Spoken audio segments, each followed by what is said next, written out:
going to be the NHL roster. In Group 2 are the hopefuls fighting for spots. It's mix and match. It's all over the place. So it doesn't necessarily mean anything if someone's in Group 1 or in Group 2. It doesn't really mean a whole lot. But the lines within the groupings is what could tell us a little bit about what Craig Berube and the Maple Leafs are thinking when it comes to how they're going to deploy their lineup. Right, Dave? Yeah, exactly. Like, as soon as people get the first look, I look to see, okay, well, it was also announced there were going to be 2 groups. Yes. And like, you have to remember, there are a lot of players here at camp. And guys are going to be mixing and matching in a lot of different ways. So you have to find a way to get all these guys ice time. So what they do, you break them up into groups. And not necessarily, and the other thing too is not necessarily Group 1. Not all of them are going to go and play in the first preseason game. You might get a mixed match of Group 1 and 2. I think a lot of it depends on, is it a road game? Is it a home game? Those are sort of factors that I think come into play when they decide how preseason will shake out. Yeah, and the first preseason game, don't gotta wait too long. It's gonna be this weekend. It'll be on Sunday. It's in Ottawa, correct? They're on the road first, if I'm not mistaken. Is it in Ottawa, the first preseason game? I know it's a home and home. I thought it was in Ottawa and then back home. So Sunday's in Ottawa, Tuesday's at home. Yeah, Tuesday at home. So maybe they wait and hold off and allow, like Matthews and Nyes to play the home game in front of the home fans, and then send Group 2 out for the first game, the road game, I suppose, on Sunday. I don't know. We're not sure yet. That's something that we'll probably learn over the course of the next couple of days, obviously.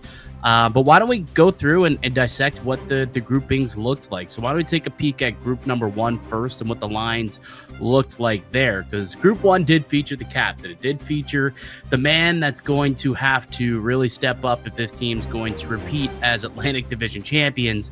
We're talking about the captain, Austin Matthews, leading the charge for Group 1, along with his line mate in Matthew Nyes. And look at that, Matias Maccelli gets the first shot next to Matthews and Nyes. Granted, Max Domi will not be doing on-ice sessions for the first couple of days. He tweaked something apparently in the last week or so he'll be slowly getting integrated on the ice.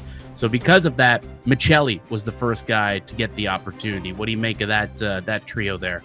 Yeah, I wasn't surprised. I know that Berube initially said that they didn't want to throw Maccelli into that position right off the hop. But at the same time, the injury to Max Domi, it's like, well, if they had didn't really think about who else would be thrown there. You might as well just give it a shot right off the hop, right? I don't think there's any harm in doing it, because as soon as Domi's back, then you can work on whatever your other option was going to be for Maccelli. Yeah, and things are it's going to be fluid. Other guys are going to get an opportunity. Domi's going to get healthy. He'll get a chance to skate with those guys. I'm sure there'll be another player or two that'll get a chance. Maybe Nick Robertson, maybe your boy, Calle Yarncroc gets an opportunity, Easton Cowan. But Matias Maccelli gets the opportunity to play alongside those two to start things off. And he's probably the closest the Maple Leafs have to a Mitch Marner. We're talking about a guy who has good vision and good passing skills. Matias Maccelli is probably, the best they have on the team. If they're looking to replace that skill set on that line, someone to get the puck to Matthews, it does make sense that he gets an opportunity. Yeah, and look, between him and Domi, I think those are the two guys when you think of playmaking ability, vision, it's those two. I think Maccelli, we've seen over the last few years, maybe there's a bit more upside from him in terms of that playmaking ability. Like, Domi's a good passer, but Maccelli, that's what he has been known for. Mm-hmm. And he's had some pretty good seasons in Utah when he's been given that opportunity as the top playmaker. So yeah, not surprised that they did this right off the hop with Domi down. As soon as I heard Domi's down, I kind of figured this was the direction that they're going to go.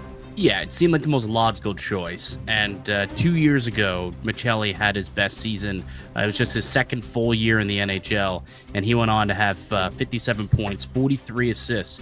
Now he's playing with the Arizona Coyotes, the final year that they were there, playing in a 5,000-seat college arena. Now he's going to Scotiabank Arena, playing for the Maple Leafs, the most storied franchise, playing on a line with Austin Matthews. I mean, it's a big opportunity for Michelli. Let's hope that he can. Hopefully, he takes it and runs with it, because I was excited about the trade when they made it. Thought it was a good bet, good strong bet, and now he get an opportunity to prove himself pretty early on. I've got a line name for you here, though. Like, if this line takes off, it needs a name. Obviously, like, the best lines in hockey always get their own name. How's this one for you, Dave? The desert line. I thought you were going to go with the Eminem line, but no. Why'd you go Eminem? Nyes? Oh, I guess Matthew Nyes, Austin Matthews. Yeah, I guess that could work too. But I like the desert line because you got both Matthew Nyes and Austin Matthews from Arizona, and Matias Michelli drafted, developed, played most of his hockey in Arizona in the desert. The desert line, baby. It's not. I've heard worse lines. I'll tell you that. Yeah. It's not bad. It's not a bad choice. And Utah's kind of got that bit of a desert feel to it, I guess, as well. Yeah, I guess it's like Midwest. Yeah. Itch type feel. Yeah, they might have cactuses. I don't know. Never been to Utah. Never been there. But yeah, I'm excited to see what that looks like off the hop, and to see if they can build some chemistry early on in camp. Okay, let's continue to take a look at these lines in a moment. We'll come back and we'll dive into the rest of Group 1, dive into Group 2, anything that surprised us, and we got a giveaway that we're doing a little bit later on in the show. So make sure you stay tuned for the giveaway. We'll tell you how you can win what we're giving away. We'll do the details on the other side. I'm Mike DeStefano with Dave Morisuti. You're listening to the Locked On Leafs podcast, part of the Locked On Podcast Network. It's your team every day. Today's episode is brought to you by FanDuel. The NFL season is here. Now the NHL season is here as well, and FanDuel is making sure you're ready for the start of the year with a can't-miss offer. Right now, new customers can bet just $5. And if your bet wins, you'll get $300 in bonus bets to use across the app. I love using FanDuel. It fits however I want to bet, whether it's on props, SGPs. You can jump in, do some live in-game betting, or even futures bets. And it makes every game more exciting, whether you're watching your favorite team or just keeping an eye on your fantasy lineup. It's quick, it's easy, and it's the best way to add a little more energies to your Sundays. So you ready to play? Download the FanDuel app now by visiting FanDuel.com to get started. That's FanDuel.com to place your first $5 bet. Welcome back into the Locked On Leafs podcast. Mike DeStefano, Dave Morisuti with you as we are each and every weekday, Monday through Friday. Free and available wherever you find a podcast. And you can also find the Locked On Leafs podcast on YouTube. We have a giveaway that we're going to be doing. And Dave, would you like to explain the giveaway details, what we're giving away, and how our wonderful listeners of the Locked On Leafs podcast can win it? Yeah, so if any of you have been watching the Toronto Blue Jays, and if you're Toronto sports fans, I don't know why you haven't been watching the Blue Jays, but their top prospect, Trey Yusevich, was called up, made his first start this week. Stud. Yeah. 9 Ks. Oof, it's pretty good for a 22-year-old in your first MLB start. Not bad. Only broke a Jays record, set a Jays record. He's going to be making his second start this weekend on Sunday in Kansas City. And we have a lovely Discord.